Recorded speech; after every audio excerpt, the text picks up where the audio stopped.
आज हम दो ऐसी कंपनीज के आईपीओ के बारे में डिस्कस करेंगे जहां एक का बिजनेस लैंड पर है तो दूसरे का पानी के अंदर। वो कंपनीज है मुक्का प्रोटीन और सूरज एस्टेट डेवलपर्स। मुक्का ग्रुप की रिच लेगेसी रही है 50 सालों की in the Indian marine industry. मुक्का प्रोटीन एक एनिमल प्रोटीन कंपनी है जो प्राइमरीली फिश मील, फिश ऑयल और फिश सोल्यूबल पेस्ट बनाती है और तो और 10 से भी ज्यादा कंट्रीज में अपने प्रोडक्ट्स एक्सपोर्ट करती है। वहीं अगर सूरज एस्टेट डेवलपर्स की बात करें तो 1986 से रियल एस्टेट इंडस्ट्री में इन्होंने खुद को एस्टैब्लिश किया है। सूरज एस्टेट एक मुंबई बेस्ड कंपनी है जिन्होंने रेसिडेंशियल और कमर्शियल प्रोजेक्ट्स हैंडल किए हैं। अगर इनके इंस्टीट्यूशनल क्लाइंट्स की बात करें तो इन्होंने सारस्वत कोऑपरेटिव बैंक लिमिटेड और सीसीआईएल को build to suit corporate offices बना कर दिए हैं। चलिए पहले मुक्का प्रोटीन के फाइनेंशियल्स और बाकी डिटेल्स के बारे में डिस्कस करते हैं।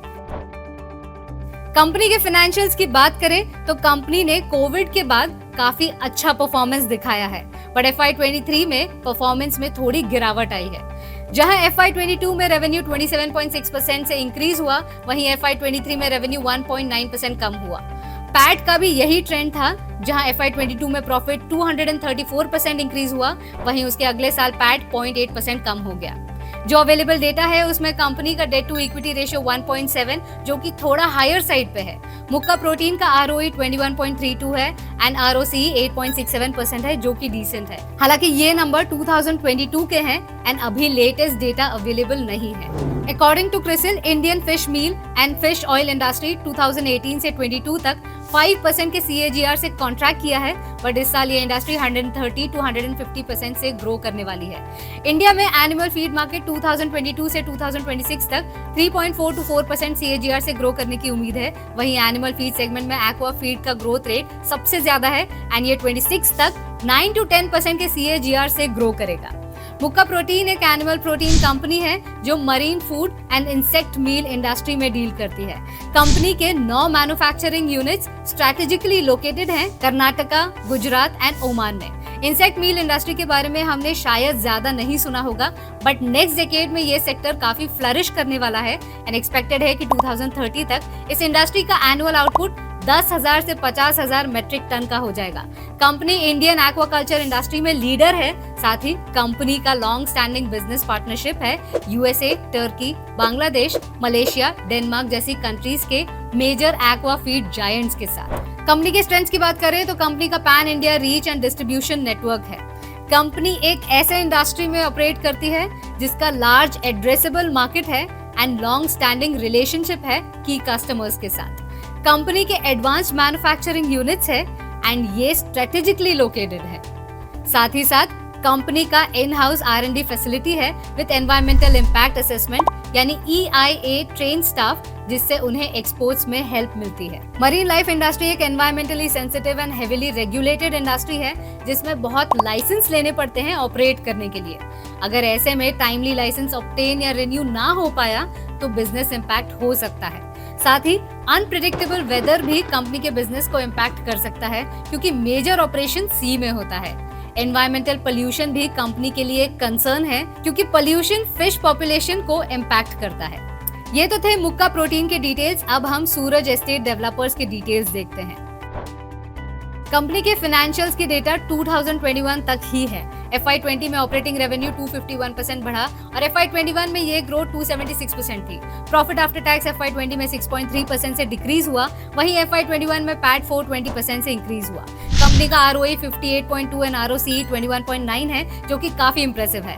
कंपनी का डेट टू इक्विटी रेशियो 8.31 है जो कि काफी ज्यादा है। ये एक्सपेक्टेड भी है क्योंकि रियल एस्टेट सेक्टर में काफी कैपिटल रिक्वायर्ड होता है।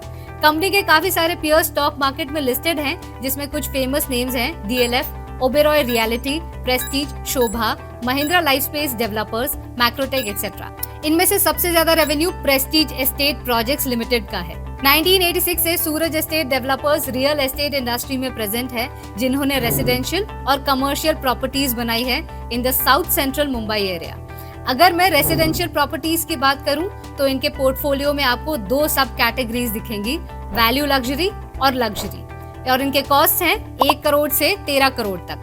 2016 से 2021 तक इनका 15.25% मार्केट शेयर था in terms of number of units provided in the Mumbai suburbs which includes Mahim, Matunga, Dadar, Prabhadevi और परेल।